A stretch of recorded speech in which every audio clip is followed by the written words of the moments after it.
have a brief response to this. I'm enormously grateful for the serious attention that my book has achieved in such a short time. I've no idea how the three of you, in the middle of your busy time, have managed to do this. Thank you very, very much. And you've been very kind. I was warm to the famous quote from a bishop who said, "Everywhere St. Paul went, there was a riot. Everywhere I go, they serve tea." We have managed to avoid the riot. There may be some tea later on, I don't know. Just a few very quick comments, and I'd love to take longer, but I want some Q&A from the floor. Both of you mentioned at the beginning of your respective remarks the question of history and theology and how they work together. There's things there that would be fun to tease out. I'm not sure I've quite even understood the full import of what you're both saying, and I want to try and get back to that, but just park that for the moment. To Giovanni, on apocalyptic worldview, yes, of course, in other cultures as well. The one to which I drew attention in chapter 5, particularly, I got fascinated by this, and you mentioned Virgil, but also Livy and Horace and Ovid all tell, mutatis mutandis, the story of Rome as a republic suddenly reaching an almost apocalyptic climax in the rise of Augustus and his bringing of peace and glory and salvation and justice to the world. And it's an extraordinary Heilsgeschichte that they do. We wish we had the whole of Livy so we could see how it played out. But particularly Virgil's Aeneid, of course, that is what it's doing. And of course it is in the service of Augustus, and they are court poets and friends, friends of the big man, etc. I'd love to see the Seleucid, etc. Material that you mentioned as well, because, yes, I have no interest in saying that this idea of a great coming new age is a purely Jewish idea. You have the Golden Age, or the different ages that rotate, which goes back, I think, to ancient Persian worlds and so on.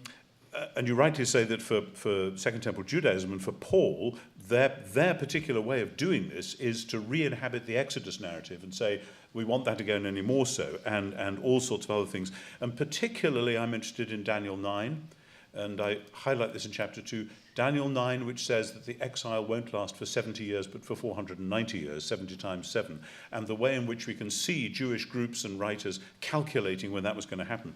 I don't think we get that. I'm not sure we get that anywhere else. Maybe we do. I'm not aware of that.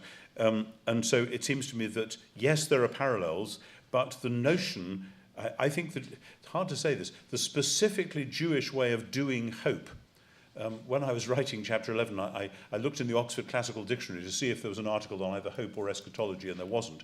And I made a little quip on page 1 of that chapter to say it's unthinkable to have a dictionary of ancient Judaism which doesn't have eschatology or hope, but you somehow managed to do it in the classical world. Now, of course, there were themes of hope. Hope is what is left in Pandora's box when everything else has flown out, etc. But it doesn't seem to me to be the same as if you're a creational monotheist looking at a world in disarray and saying, we believe in a God who absolutely must do something about that, rather than this just being a process. So there's lots of stuff there, and I'm particularly interested, and I've asked lots of classics friends, has anyone done very much on this kind of imperial Heilsgeschichte and where that comes from and whether there are parallels? And I get sort of shrugs of the shoulders. No, we haven't really sort of thought about it that way. But it's very interesting that that's happening with Augustus just at the same time that the Jewish rereading of Daniel 9 is boiling to its full height. So that's a brief response there. To Catherine, yeah, thank you very much. Obviously, the question of power is enormous. I did sort of come close to this and then from time to time step away and bracket it out, and I just thought, this is going to be a bottomless pit, as I thought with lots of issues, actually. I think I want to say, and it actually applies to both of you, if Paul thinks Jesus is in some sense or other the Jewish Messiah, the Israel's Messiah, then Psalm 2, Psalm 72, Isaiah 11, lots and lots of passages come in which say, and this is why Bousset, etc., were just wrong to say that Paul has a mission to the world, therefore he stepped away from Judaism. No, it is from the heart of Judaism that we find when Israel's Messiah comes, he is going to be the Lord of the world, because that's how the logic of it works.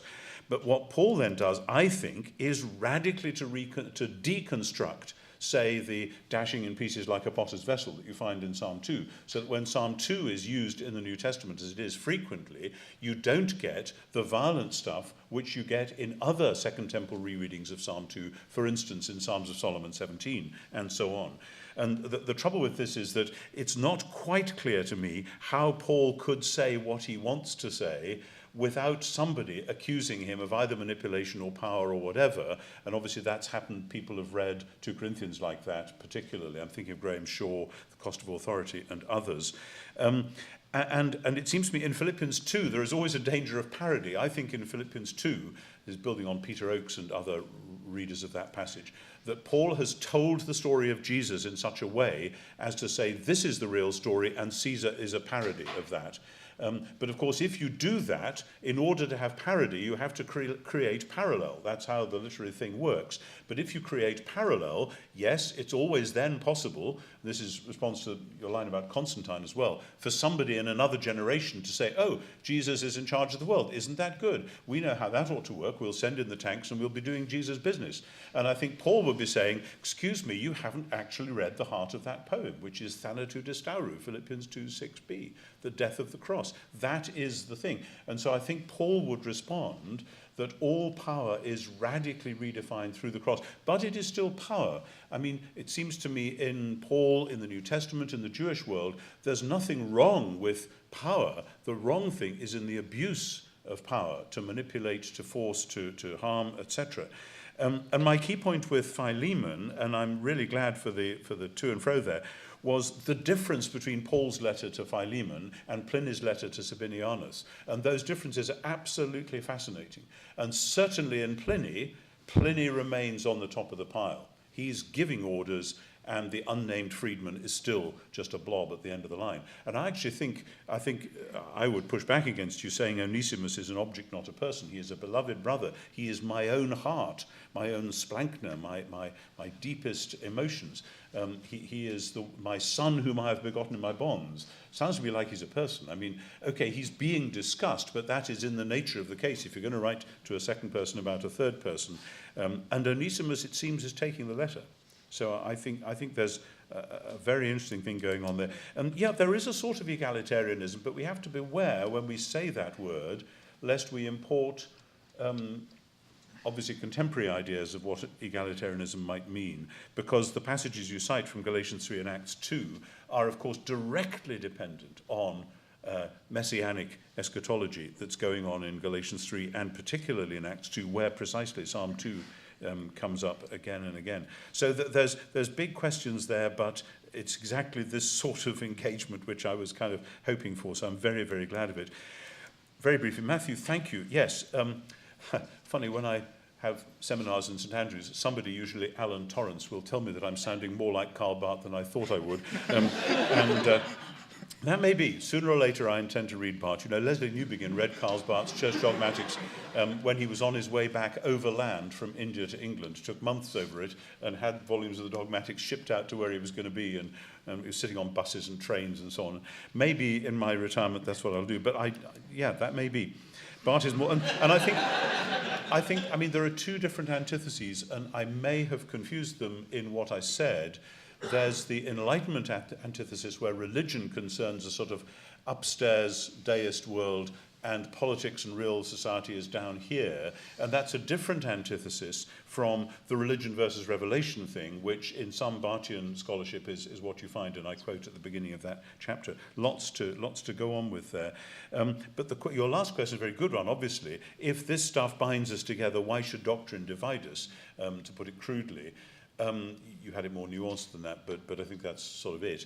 And I think Paul would say that actually there are things which we can hold on to as allowable variations, but for us there is one God the Father from whom are all things, and we through to him, and one Lord Jesus Christ, etc. And these are not sort of abstract formulations which then create a kind of intellectualized discourse which people can play games with.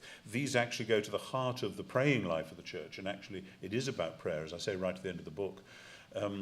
And so I don't think it's either sacraments or doctrine. I think it's a much more creative and interesting fusion of the two, which I've pointed to, but no doubt not articulated fully. So lots more I could say, but we need some time for Q&A. Thank you.